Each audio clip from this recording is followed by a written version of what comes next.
Feminist कौन होते हैं?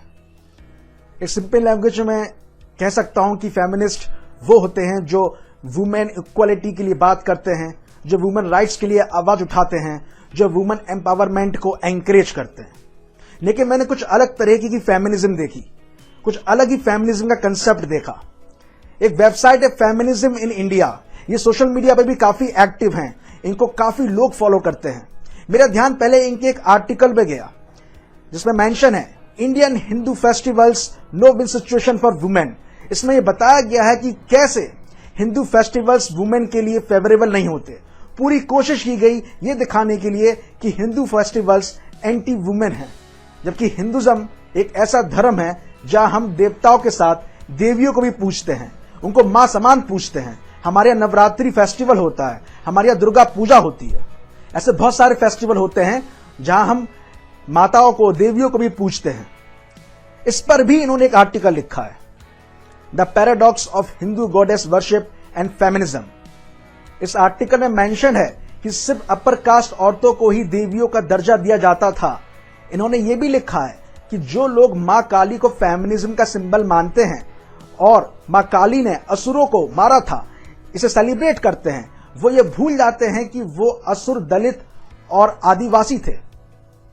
आर्टिकल में यह भी लिखा है कि सिर्फ अपर कास्ट औरतों के पास ही फ्रीडम है। फिर मैंने इनका एक और आर्टिकल पढ़ा, women sexuality in Indian nationalist discourse. Bharat माता का जो कंसेप्ट है वो वुमेन की सेक्सुअलिटी से रिलेटेड है और उनकी सेक्सुअलिटी को सपोर्ट करता है।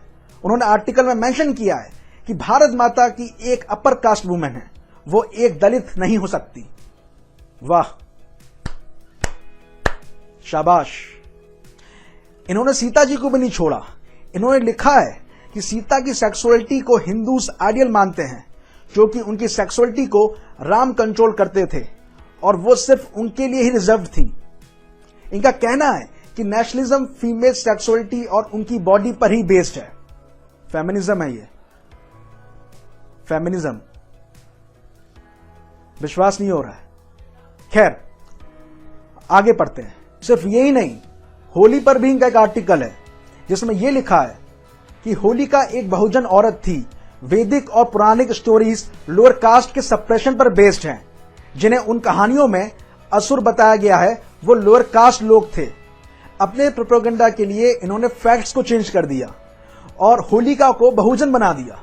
सिर्फ यही नहीं, होली के सॉन्ग्स मतलब रंग बरसे भीगे चुनर वाली, ऐसे गाने तो आप बिल्कुल मत गाना और सुनना भी नहीं, क्योंकि भाई होली के सॉन्ग्स रेप कल्चर को प्रमोट करते हैं। ये इनका कहना है। फेमिनिज्म है। और इतनी भयानक फेमिनिज्म देखने के बाद मुझे लगा कि या इनको सिर्फ हिंदुज्म से कोई खास दुश्मनी है या बाकी रिलीजन के लिए भी ये ऐसा ही लिखते हैं। और देखिए मैंने क्या देखा। फेमिनिज्म इन इंडिया ने अपने आर्टिकल में कहा है कि औरतों को दबाने की बजाय इस्लाम उन्हें अपनी सेक्सुअलिटी को एक्सप्लोर करने में मौका देता है। पर फेमिनिज्म इन इंडिया ने ट्रिपल तलाक, पोलोगामी, हलाला पर कुछ भी नहीं लिखा, कुछ भी नहीं कहा। बुर्खा को उन्होंने जस्टिफाई कर दिया, जबकि इंडिया में बुर्खा को लेकर 3 तलाक तक हुए हैं और इन्होंने इस पर कुछ भी नहीं लिखा। क्या फेमिनिज्म है? घूंघट और साड़ी रिग्रेसिव है, पर बुर्खा प्रोग्रेसिव है, चॉइस है। वाह, ये ईद में फेमिनिज्म एंड इस्लाम पर बुक्स प्रमोट कर रहे हैं, मुहर्रम में मुस्लिम वुमेन वॉरियर्स पर बात कर रहे हैं। मुझे लगा इन्होंने हिंदू वुमेन वॉरियर्स पर भी बात करी होगी, लेकिन मुझे क्या मिला? एक प्रोपेगेंडा।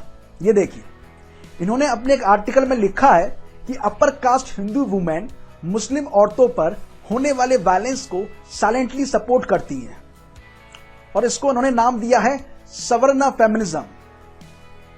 सवर्णा फेमिनिज्म? सीरियसली? ये क्या फेमिनिज्म होता है भाई? ये तो पहली बार सुन रहा हूं मैं। सभी को पता है कि ट्रिपल तलाक और हलाला कितने एंटी वुमेन हैं और क्रिमिनलाइजेशन और ट्रिपल तलाक के अगेंस्ट में भी लिखा है।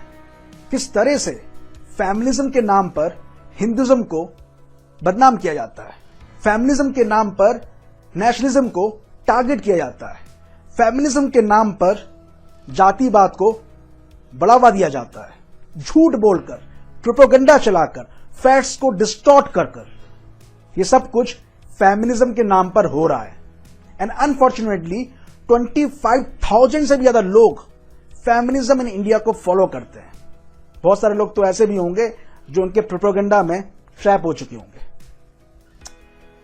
खैर, मिलते हैं अगले वीडियो में किसी नए टॉपिक के साथ। अपना ध्यान रखिएगा।